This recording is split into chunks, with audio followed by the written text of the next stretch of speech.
Hello and welcome everyone. As we wait for colleagues to join the Oval Room at IFAD, I would like to introduce myself. My name is Gladys Morales. I lead the innovation unit here at the United Nations International Fund for Agricultural Development. Thank you to all of those of you that are joining us today virtually and in person here at IFAD. We have a very interesting topic that we will be dealing with today, digital public goods and digital public infrastructures and how they enhance climate action and food security by providing the tools necessary so that we can talk about really impacting financial inclusion. Before we start, I would like to remind everyone that is joining us today that by joining this webinar, you are agreeing to a recording taking place, and we do share the recording broadly. We are also streaming live on YouTube and other social media. So the questions that you raised today and also the interventions will be publicly available on ifad.org and our social media channels. With that, I would like to start with our topic today. We will be talking about how digital public infrastructures benefit smallholder farmers by enhancing market access and financial services. We will demonstrate how DPI supports inclusiveness and can facilitate the design and monitoring of agricultural policies and support disaster prevention and response. And finally, from a trade perspective, we will explain how strong agriculture-based digital public infrastructure can minimize operational costs for the private sector along the value chains by easily reaching underserved communities and fostering trust in transactions. Without much further ado, I'm going to introduce you to our keynote speaker of today. I have the great honor to introduce you to Director General Stephanie Kim Chung Han, and I apologize for my terrible pronunciation of your last name, Stephanie. Stephanie is a seasoned IT leader with extensive experience in the private and public sectors. Currently, she serves as the Chief Information Officer and Director General of the Information Technology Department at the Asian Development Bank. She leads digital strategies and transformation initiatives across the organization. And prior to joining the Asian Development Bank, Stephanie held several leadership positions at IBM, Hewlett-Packard, Microsoft, and other leading technology companies. With that, I'm going to give the floor to Stephanie. Stephanie, over to you. Thank you, Gladys, and distinguished panel speakers and esteemed partners and colleagues, and a warm welcome to everyone. Thank you for the opportunities to join these important and timely conversations today. As we say, digital public infrastructure, I think across many of our development member countries, they are implementing many of the digital public infrastructures. They are at the foundational layer. They needed to actually have the connectivities. They needed to have affordable and use of technology. They also need to have basics, media, literacies. As we move up to the foundation layer, many of them that required to have, digital public infrastructure such as identity, digital payment, e-government service, and data sharing platforms. And then when they move up further in terms of the maturity level, they will need to actually have some transformational, digital capabilities such as, the blockchain capabilities, digital trade and, digital settlements and things like that. So I think look across, many of, the challenges that are facing by our emerging, developing member countries. Artificial intelligence has actually offer a powerful tool to drive innovation in agriculture. Imagine AI-powered platform for analyze data to optimize the resource use, leading to increased use and reduce environmental impact. For instance, smart irrigation system that powered by AI can deliver water precisely where and when crops need it most. AI algorithms that actually can become our eyes in the field, analyzing images to identify disease and pests early, enabling targeted interventions and minimizing crop losses. Furthermore, AI-powered platform can connect farmers to wider market and facilitate access to financial services, particularly for the smallholders. Digital public infrastructure, or DPI, are the foundation for these digital revolutions. Imagine open, interoperable platform, scalable technology framework that empower innovation at scale. Standardize a data platform within the DPI, ensure information's sharing and collaboration between different applications and stakeholders. Secure, reliable digital identity system, empower farmers to access essential services.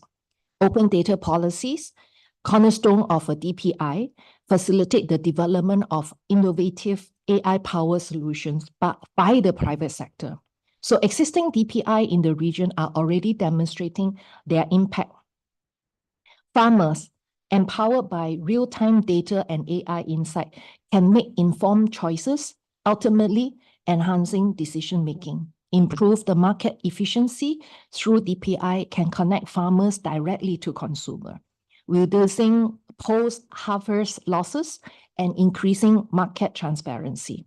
So we know that DPI can play a critical role in promoting climate-smart agriculture by enabling data-driven monitoring and resource optimization. Farmer adopting sustainable practice could also be rewarded with a carbon credit. So the transformation power of DPI in collaboration with AI for a thriving agri-food system in the Asia Pacific fill me with optimism, and across the globe, working with Eva and all the others coalition partner, we can co-invest, collaborate, and build a future where digital innovations ensure food security as well as prosperity for all. Together, through a collaborative approach to the digital transformation in the agriculture, we can actually cultivate abundance for the generations to come. Thank you.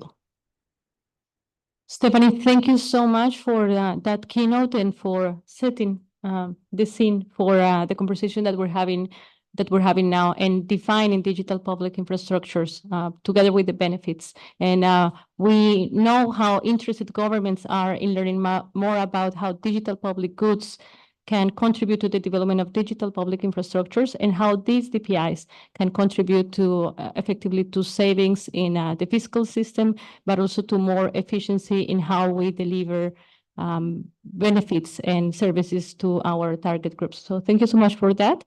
We are now going to go into a fireside chat with two leading experts in digital public goods and digital public infrastructures. Specifically, we're going to be looking at how digital public goods and digital public infrastructures can deliver results in modern agriculture, and how governments can facilitate the implementation of DPIs to maximize their impact across agricultural food systems. We will also be discussing how should international financial institutions, development partners, and governments invest in digital public infrastructures, and what opportunities are there for small-scale farmers and for the carbon credit markets as well. So with this, I'm going to introduce our stellar fireside chat conversants. It's my honor also to introduce Mara Balestrini, Digital Transformation Lead Specialist at the Inter-American Development Bank Innovation Lab.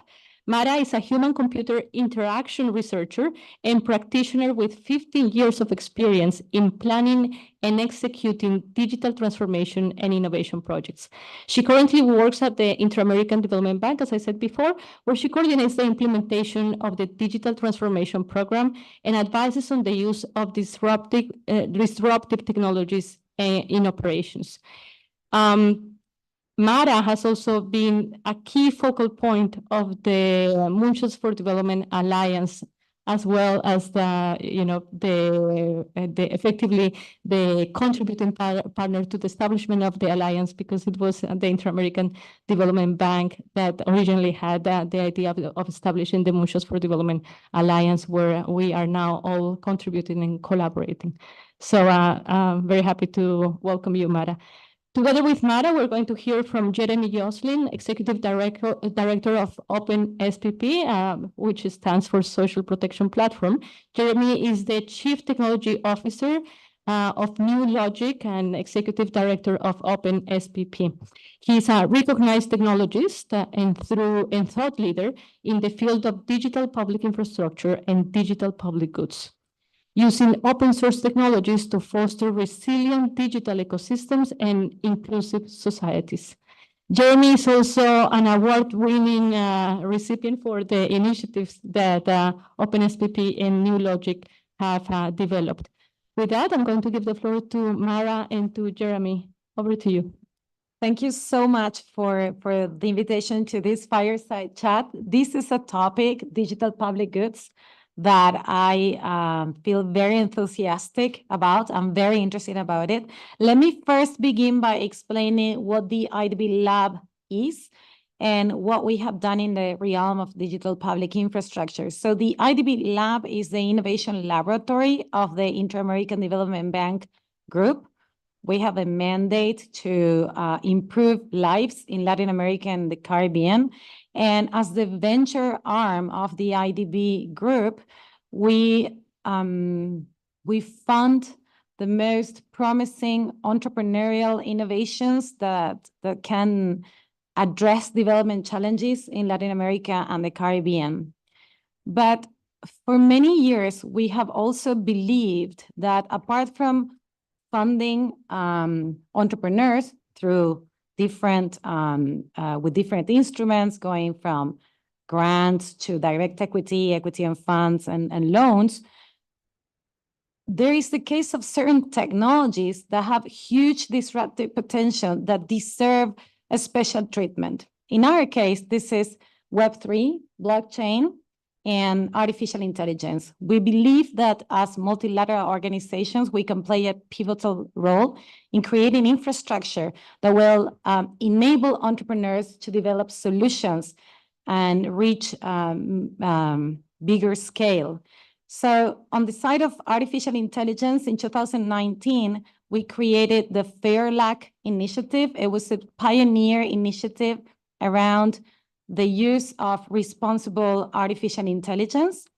We have conceived this initiative from the offset as a regional public good. Our idea was to create the tools that allow entrepreneurs to assess the risks associated to the way in which they're using technology, but also to equip our investment officers in being able to analyze the risks of investing in an entrepreneur that is using AI. All the resources created and programs and tools created under the FAIRLAC initiative are made openly available to communities and to entrepreneurs and also to the public sector.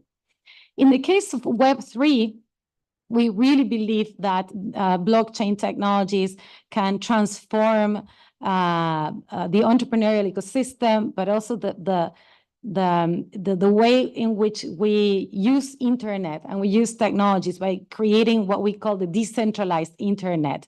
So we funded a few years ago the LACchain initiative. It started as a project aimed at creating the first public permissioned blockchain infrastructure as a regional common good. We wanted to have 1 million beneficiaries. Fast forward 3 years, we have 9.5 beneficiaries and over 100 initiatives, case studies, and projects that have been developed on top of LACchain. So I'm going to stop here to give the word to my colleague here, Jeremy, and then hopefully be able to share a little bit more about LACchain. Thank you very much. Thank you very much for the introduction. So I'm Jeremy Joslin. I'm the CTO of New Logic and also the founder of an open source project called OpenSPP.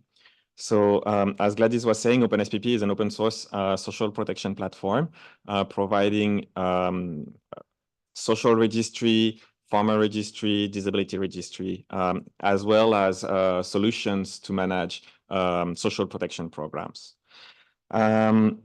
I'm also involved in different standardization body around these DPGs and DPI, including digital convergence initiative, and GovStack. So OpenSPP, yeah, it's a DPG, so digital public goods, and we'll get a bit more into this later. That is for the humane sector and the government sector. It's used for social protection. So for example, we have a project in Iraq where there is supports like around 20 million beneficiaries, but it's also used for humanitarian sector, where, for example, now we're starting a project in IT, for example, to deliver cash, to do cash transfer. And it also can be used for farming, for farmer registry, and we are working actually with IFAD on a project in Laos to support the projects there. So I can start by presenting a little bit and taking a step back, and after the great presentation from Stephanie on DPI. So maybe if we can have the slide. Perfect. So I'm going to get more technical than Stephanie was presenting. So we know all the public infrastructures, transportation, the road, the electricity grid, the water supply, and the health system, right? And this has been tremendous to help countries evolve and progress. And then if we translate this to the digital world, some early infrastructure were so the internet, the mobile, GSM, and the GPS system that are now also enabling infrastructure for the different countries. And the next step is basically to provide software as a building blocks to allow to build more systems. So G20 define DPI like this. So it's a share digital asset, digital system that should be secure, interoperable, and can be built on top of open standard and specification to deliver and provide equitable access to public and private services and at societal scale. So the thing that is really key in this is the ability to build services that can be reused to build incrementally much more services on top of this infrastructure. So these are some key examples of DPIs. So on the first one, you have some around identity. So you would have national ID type of things, system to do KYC. You would have also registries. So you have social registries, farmer registries, disability registries that allows to build different use cases on top of it, tax systems. Then what you need is a way to share this information, right? So you would have open standard to do this. So you, for example, verifiable credentials, which is a standard commonly used with blockchain and Web3 to exchange identity and certificates. You have ways to different systems to share data also between systems, and as well as AI, right? Like we see more and more, we're talking a lot about AI, and countries will want to be more and more sovereign on this. We'll have to have AIs that is adapted to their own context. So that's a key also DPIs that can be provided by a government. Then a different category, which is ability to sign online, signing things, and all the public key infrastructure to support digital signature. One of the very key components, and that is really important and often forgotten, is a consent system, right? Like, because if you're building an infrastructure to allow people to share information, is how do we record the consent? Who has access to what? Who give access to what information, right? So consent can be a service by itself around this. Then also payment. I mean, we've seen, in particular, I'm based in Asia, and we've seen a lot of evolution around QR code payment, payment solution interoperability between banks, reducing the cost of doing business. And then the last part is interoperability also around e-commerce, supply chain, and all these things. So how we can accelerate digital transformation, right? Like if we look at developed countries and the countries, even like more mature countries in Asia, if we add the amount of money that has been spent to develop this system, we arrive at a whopping number of $612 billion, right? The problem is that for the other countries, the available amount today is $81 billion. But if we wanted to do the same things as the developed world, we would need 1,378 billion, right? So we're missing a lot of money. So we need to find another way of doing this, right? And so this is where this model of DPI and DPGs is coming from, right? So DPGs, we've been talking a lot about this, and so what it is, right? It's open source software, standards, data, and AI system that adhere to certain rules, privacy, and specific laws around do no harm and help attain sustainable development goals, right? And for me, also, one of the key point of using DPGs to build DPI is also the fact that countries can have sovereignty. They're not depending on a specific vendor. They're not depending on a specific country providing a system. They can own the system, continue to build on it, and can not depend on a provider. Some example of successful DPGs. MOSIP is one for identities that is used, I think now it's deployed in 9 countries to provide other national ID solutions. MyFOS, which is a payment solution. Open attestation from Singapore, which is a way to sign documents. OpenCRVS for CRVS system, OpenSPP. DHIS2, which is one that is used a lot, and I think it's one of the oldest one that provide health infrastructure for a lot of government. Mojaloop for payment, and also forms, also from Singapore, to allow reusable forms across different ministries to make these things simpler. And some example of implementation, right? So implementation of DPI. DPI doesn't need to be implemented with DPGs, right? It's just a way to go faster and more cost efficient often, right? But there is, I'm not going to go through all of them, but SingPass in Singapore, which is often marked as an example of a good solution. I mean, India is often also the model around DPI. It's usually the main example. Philippines is now moving very quickly with the e-fil ID and building use cases around this and integrating all the different government services around this. And then you have payment in Asia, you would get prompt pay, UPI in India, and different systems. So if we go back to agriculture, right? Like the core of DPI for this can be, so identity is one, but we don't always have to have identity. Identity can be sometimes a problem depending on the country. It might not be very easy to always implement a foundational identity.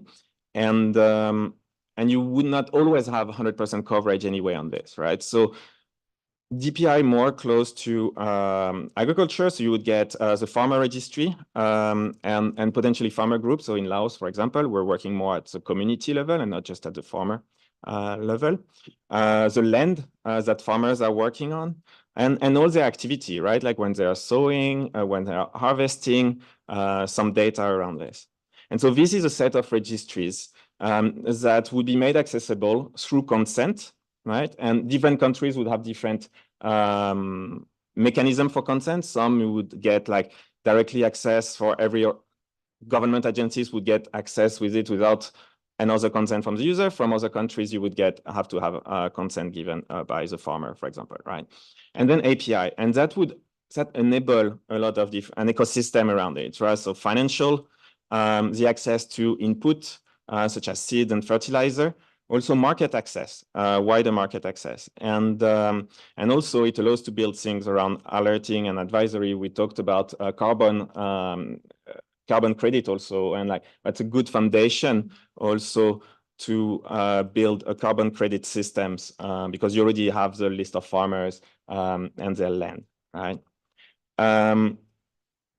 And then, so this is the infrastructure and it's another visualization on it, but like the use cases you can build is, yes, so making it easier for farmers to get access to loan, right? Because they can prove what are they doing, the land they are working, their output. They can leverage this as a collateral for getting access to loan, providing farmer support, organizing program around nutrition,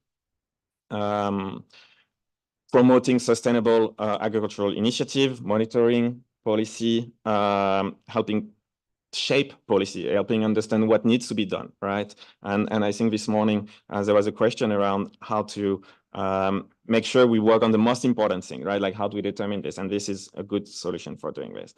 And disaster risk mitigation as well. So you were mentioning earlier about LagChain. So can you tell us more a little bit of LagChain, how it works, and like what are the use cases on top of it? Thank you. Thank you so much for that amazing introduction, because it's going to make the job of presenting LagChain a lot easier. And I also did learn a lot. I'd like now to share, I'm going to actually use slides too to present LagChain in a much more structured way. So LagChain is, as I said before, is a project that was launched at IDB Lab, but it has now become a global alliance for development of blockchain ecosystem. So it has become a digital public infrastructure. I can't use this, so maybe if you just no, because it's a power, it's a yeah. Okay, can you go to the second slide?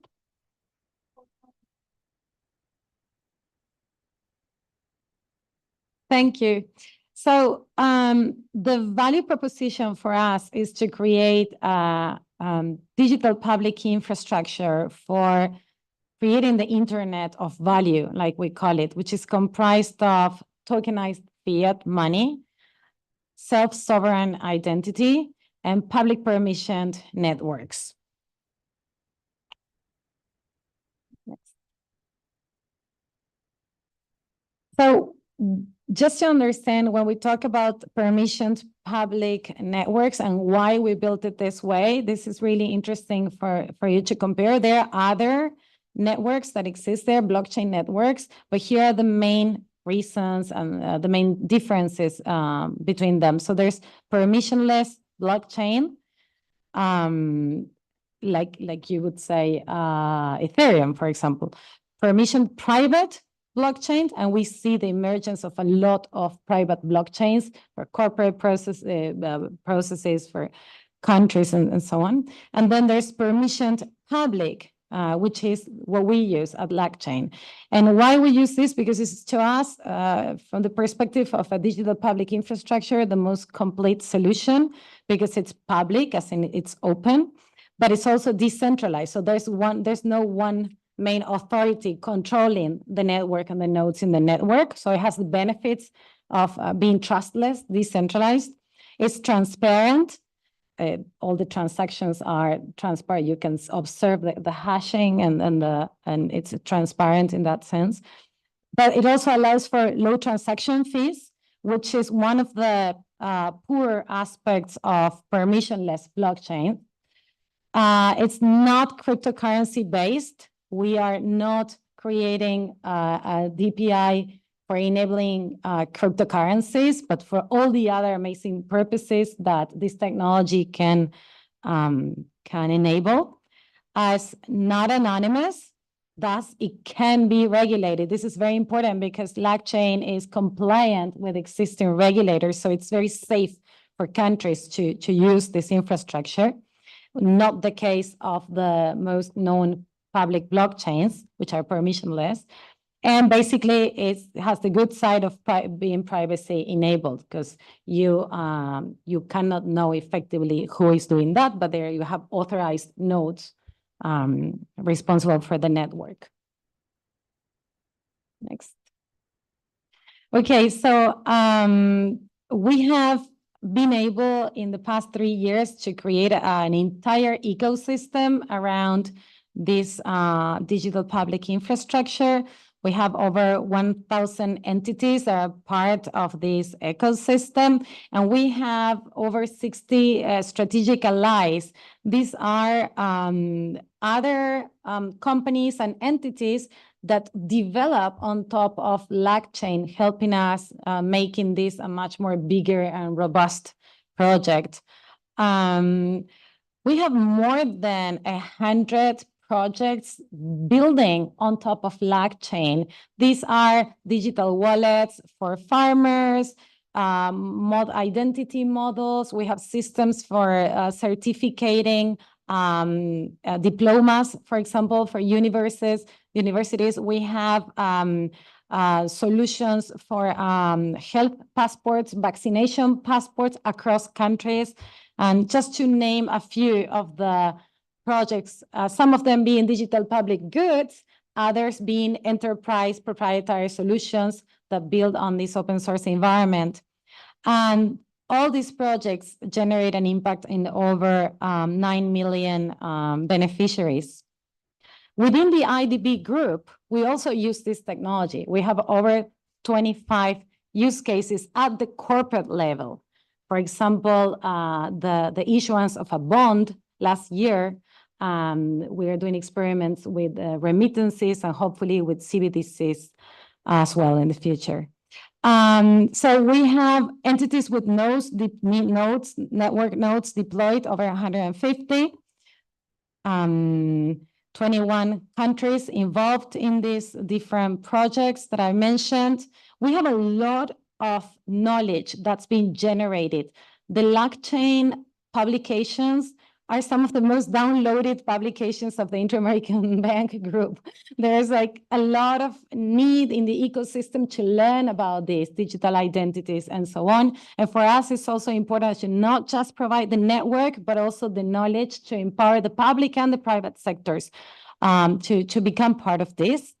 And basically, we are in the process of getting an ISO certification for some of our standards, for example, the digital wallet standard.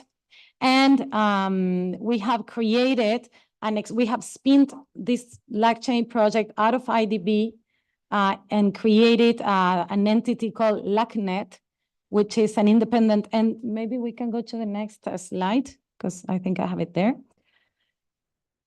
Okay, no, well, this is more importantly.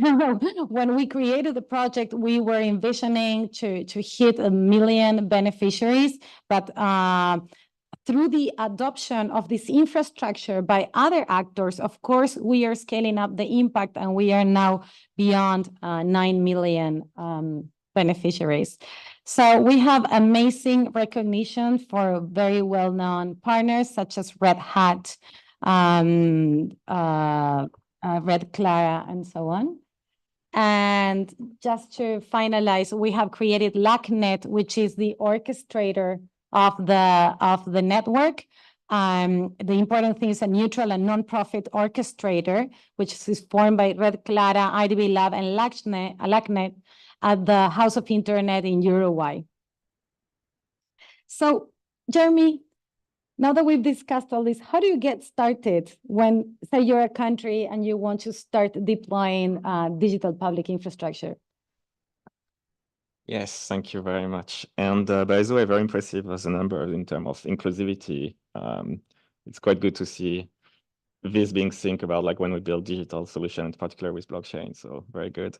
But yeah, to come back to getting started on this, and I think there is some project with DPIs that will require to think about doing something across 4, 5 years, 10 years, like national identity are projects that usually take a lot of time. But there is also in parallel some other projects that can be started that are easier to get started with. And this project can be started like with a use case in mind and thinking about, okay, as part of this use case, what is the part that can be reusable?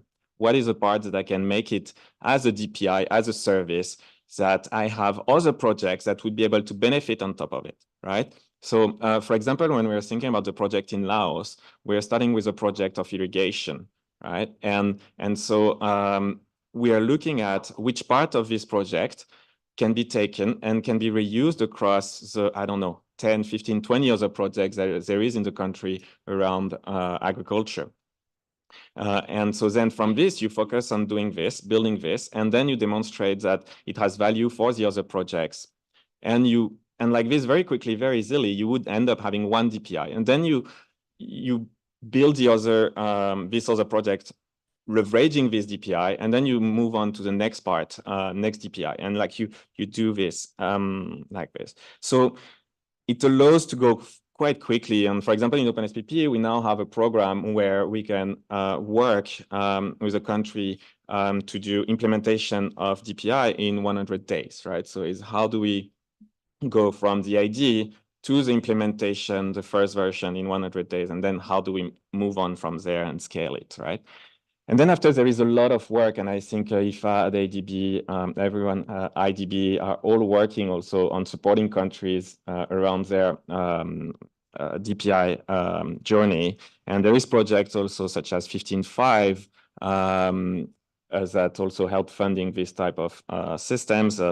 And there is also now things that is moving called DPI as a service, also that helps to go faster also again on the implementation. The goal is to get the ball rolling, to get started. And I think this is the best way to start building this infrastructure and to be able to have immense growth on top of it, right? This is really the key. I think this is how to start. I mean, it may seem crazy for some countries to try to put together a roadmap for developing DPIs. I am so happy that we now have discourse around DPIs, and it's becoming more natural, because I do remember I'm a huge fan of open source. I've always been a huge fan of open source. And I remember before this is going to say so much about my age, but before the emergence of open data, we were talking about like, oh, government has to become digital, and the fight against open source was huge. It was like, no, we're going proprietary because open source is dangerous. And we'd rather go with enterprise technologies that are more robust and they give us maintenance and so on. What happened? Why are we now talking about DPIs? And what's happened? Well, many things have happened. But in the middle, something that led to us and governments realizing that they needed this approach is that technology companies became sometimes huge, covering all aspects of our lives. And somebody realized that not everything can be made proprietary. Not everything can be in hands of a tech monopoly.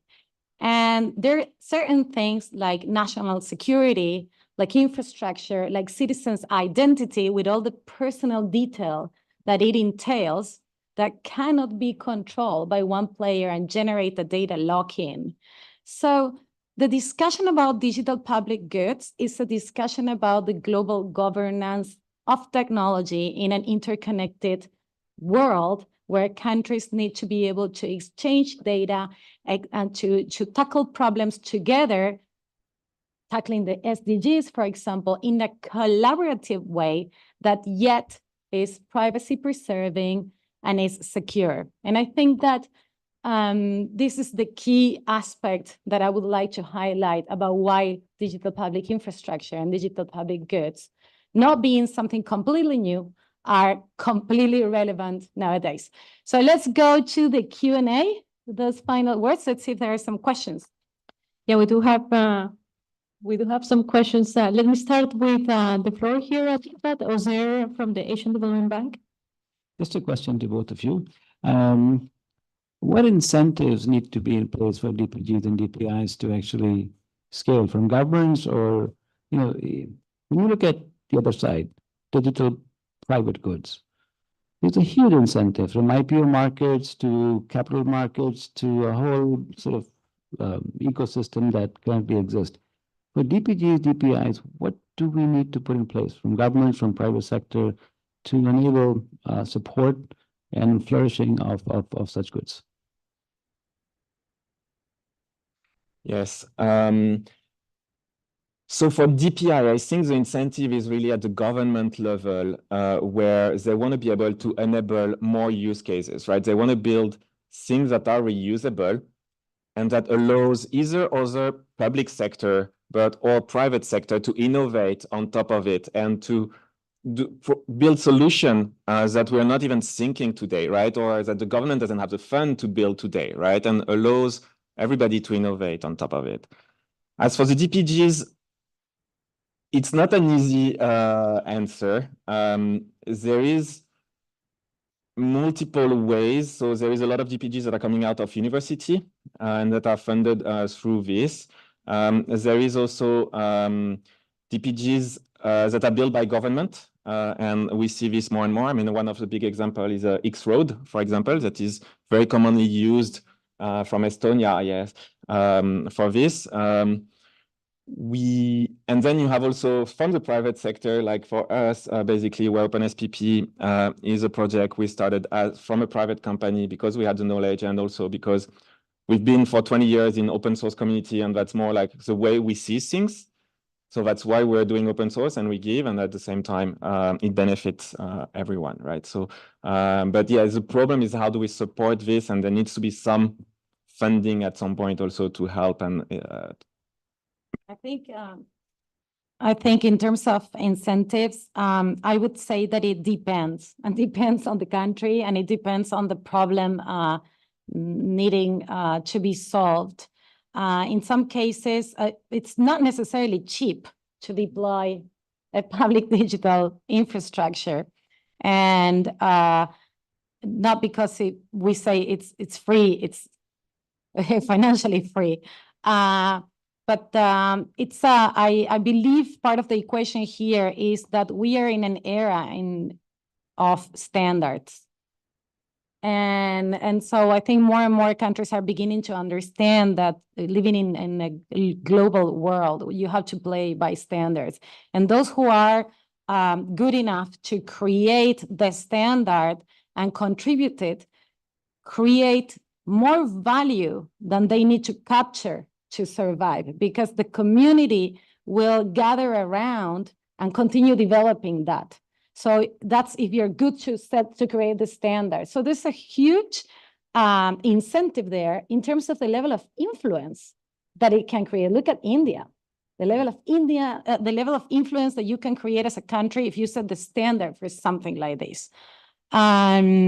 The second thing that I'd like to just share here is that also in front of some problems, the only way out is a digital common good. For example, when we were hit by COVID, I was working at the government of Spain, and we had the European countries had to come together to design the tracing mechanism, because we needed to be able to protect the identity of citizens and their health records, while at the same time be able to do contact tracing and see who had been exposed, and be able to share that data across countries because people move around. So how do you do that in the most privacy-preserving way without having a proprietary solution so that everybody can adopt it and translate it with their local values, with their local language, and so on? And that's a classic example where you don't really need much of an incentive. You just don't have another way out. We were developing that as it was being deployed in the context of the pandemic. So that's a great example of how sometimes these technologies emerge. Thank you so much, Jeremy and Mara, for the answers, and to Ozer for the questions. We have a question from a colleague from the Food and Agriculture Organization of the UN.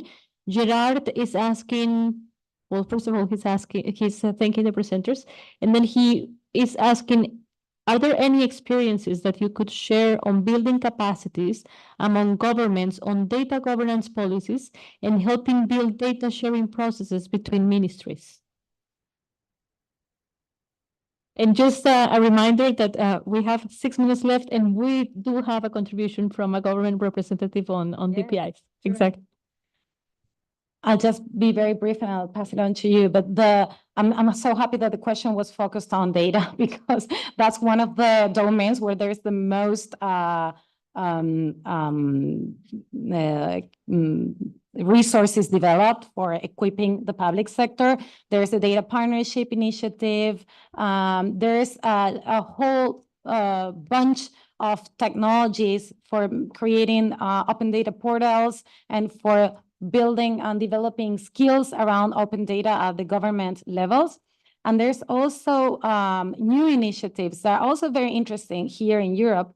For example, Gaia X, or the approaches to create frameworks, decentralized frameworks for cloud systems where to store data without having lock-in by private sector. And all these initiatives always have a component of capacity building, because if we don't develop the skills that are necessary for governments to be able to adopt these technologies and sustain them in the long run, we could never have DPI success, because in the end of the day, the idea is that you will adopt and sustain locally. Yeah, so I can actually give a few examples in terms of how actually government, they can look at data governance policy and help to build the data sharing. I still remember the very first project that we started to look at data sharing is actually transportation.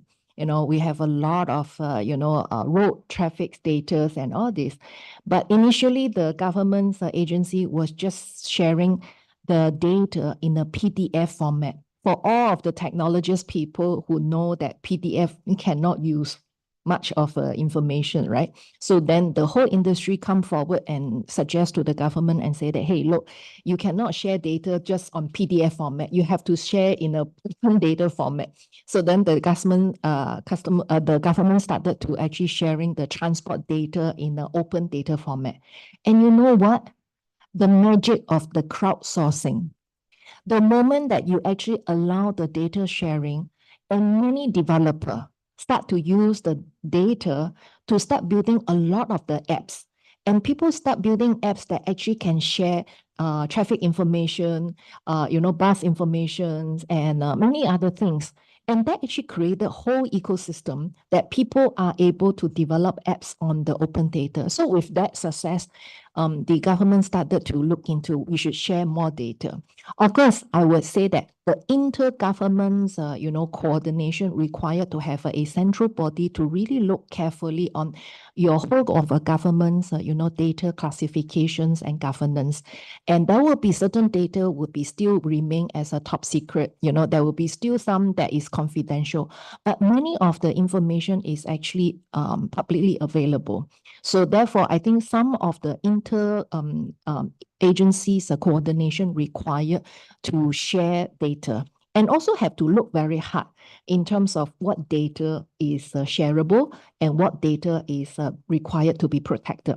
I think then lead to the conversation is that we need to have a personal data privacy protections acts. We needed to actually have a proper governance in terms of sharing of data. So I think those are the pathway that many of the government are actually embarking on. Thank you so much, Stephanie. Jeremy, we do have 2 minutes before we go to Dr. Fomi from the government of Laos.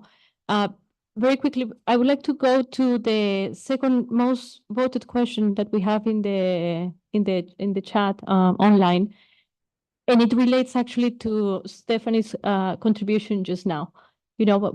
You, Mara, talked about harmonization, standardization, and how these DPIs are contributing to those processes happening. But then Stephanie emphasized the issue of personal data and data governance. So how do digital public goods and DPIs contribute to this? And what are the main barriers as a private sector company operating with a social innovation vision?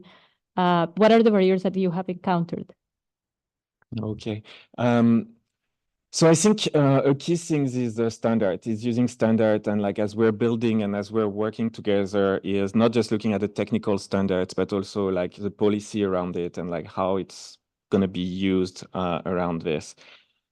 I think also another thing which is key, is making sure the solution can be easily hosted and supported by government, right? Like the goal, and actually in a lot of countries we work with, like we don't even, as a private company, like we don't have access to data. Like by law, we cannot see it because we are foreigners, right? So we need to build solutions that are easily deployable, easily maintainable locally, make sure that there is resources also there, because like in some countries, there is very little developers. So it's hard. So needs to be really key, really simple for doing this. Yeah. Thank you so much. We do have more questions on the chat. Unfortunately, we have run out of time, but please, at the end of the event today, you are going to see a survey. If you would like to contact the speakers or for the speakers to contact you directly, please agree to us sharing your contact information and we will follow up with you bilaterally. I would like now to move to and present. We are honored to welcome Dr. Fomi Intichak, Deputy Director General of the Department of Planning and Cooperation at the Ministry of Agriculture and Forestry in Laos. Dr. Fomi serves also in efforts related to planning and international cooperation, and he contributes to national initiatives on sustainable food systems and innovation. His work often involves engaging with various stakeholders to implement Laos national strategies. He's a thought leader in project design and monitoring and has a long experience in international development. And having met him also at the Food Security Forum in Manila, I have to say that he's also a very, very energetic champion of innovation. Dr. Fomi, over to you. Thank you. Can you hear me well? Yes, we can hear you well. Yeah, I really apologize. So I have a technical problem with my PC. So we are celebrating the Europe Day today, and I sneak out from the room to share with you. So first of all, thank you very much for including me into this event. So dear Miss King Chang Ho, Chief Information Officer of ADB, and Sabaidi, and hello on participants, ladies and gentlemen. So first of all, I would like to again express my gratitude to IFAD for the invitation, and more particularly to Ms. Morales, Global Head of Innovation. It is my honor to represent the Ministry of Agriculture and Forestry of Laos PDR at this significant event. In Laos PDR, agriculture is central to livelihood. It provides the primary means of income for the majority of the population, particularly those living in rural areas, which over more than 60% of the whole population. It plays a crucial role in sustaining socio-economic stability. So over the years, we have used and tried various digital tools and solutions in our agricultural development efforts. We have observed that those tools are often time-bound, too specific to a project or activities. They work in silos and small scale. So each project collects valuable data, but once a project ends, the data does not benefit to or other existing or future projects, nor they feed into a sustainable government data management system. As for the impact of the DPI approach, our main interest in adopting the digital public infrastructure approach is that it will allow us to increase the collaboration and share resources and information between projects and activities. In particular, developing digital public infrastructures for agriculture in Laos could significantly enhance agricultural productivity, sustainability, and resilience.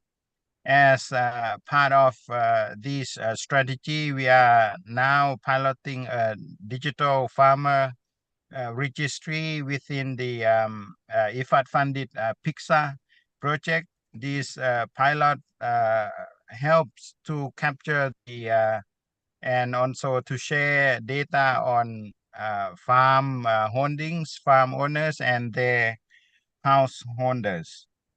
By centralizing and cross-checking this data, we aim to be able to predict needs and allocate resources better.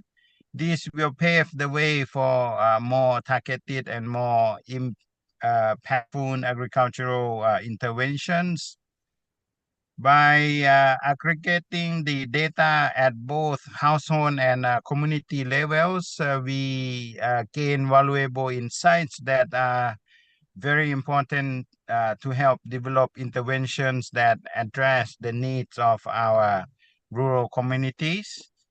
With the integration of GIS technology into this system, the ministry can also improve the forecasting and the mitigation of food security risk, as well as the understanding better the negative impacts of the climate change. In conclusion, I would say that the early successes of the digital farmer registry reinforce our goal to increase use of digital technology and to push for digital public infrastructure in Lao PDR.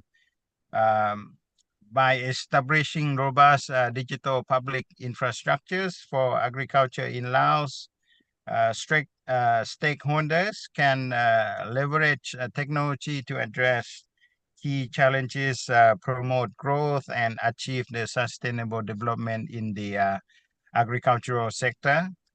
And collaboration between governments and agencies, development organization, private sector actors, and local communities is critical for ensuring the success and sustainability of this initiative.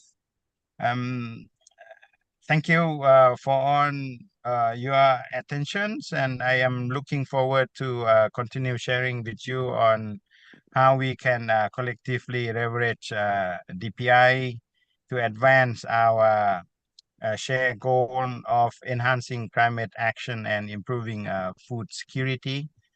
Thank you very much for join me in, and I wish you a great success. Thank you. Thank you so much, Dr. Fomi Intishak of the Ministry of Agriculture of Lao PDR. Before we move on to Michelle for the closing remarks, and I'm going to ask you, Michelle, to be super brief because we're running out of time. I would like to make a call to action based on the words from the representative of the Ministry of Agriculture of Lao. And this is a call to action under the PIXA project. We are developing these farmers registries and the importance of harmonization, and for our agencies to work together and make sure that we contribute to that harmonization and to those savings for governments and for the ecosystem in general. So inviting also the colleagues here of the Asian Development Bank, the World Bank, and everybody else that is here, including the World Food Program Innovation Accelerator, so that we all contribute data and to the harmonization of these farmers registries. Now, I'm going to give the floor to Michel Mougerot. He is Director for Public and Corporate Affairs at OpenSPP. Michel, the floor is yours. Thank you, Gladys. And thank you to all the speakers and the panelists today, and for IFAD for putting this panel together. It was very enriching and a lot of ideas. I will start maybe by reusing a phrase that I heard, I think, Mara say about DPI, digital public infrastructure, and how it's really about the local, national, global governance of technology in an interconnected world that allows for open collaboration, responsible and smart use of data for better impact of public services and promoting public and private innovation. This is a very long phrase to summarize one key thing, which is we all live in this very interconnected data world. And I think the smart use of data and data points is something that we all are running after. And I think we have the opportunity with this digital public infrastructure. I think Jeremy mentioned we have to think about it as a highway that can lead us to many different and multiple ends and benefits, to exchange data in a better way, to collect data in a better way, and make sure that it can be reused through interoperable standards and allow for just better innovation, but also better services. I think it was very interesting to hear the questions today as to how we get started, and the fact that we can use, in this specific case, through the lens of agriculture, specific use cases to get the ball rolling towards a specific benefit and then to build on top of this. And we don't have to fear where we start from. I think that the idea is to really build strong foundations, and this is what the DPI approach will allow us to do. Looking at agriculture and how it's key, I think we are here at IFAD, the importance of it in terms of livelihoods, food security, environmental preservation. Having a strong digital identity based on farmer registries will allow for multiple benefits to build digital public infrastructure across different services of a government, and definitely integrate a lot of the technologies and the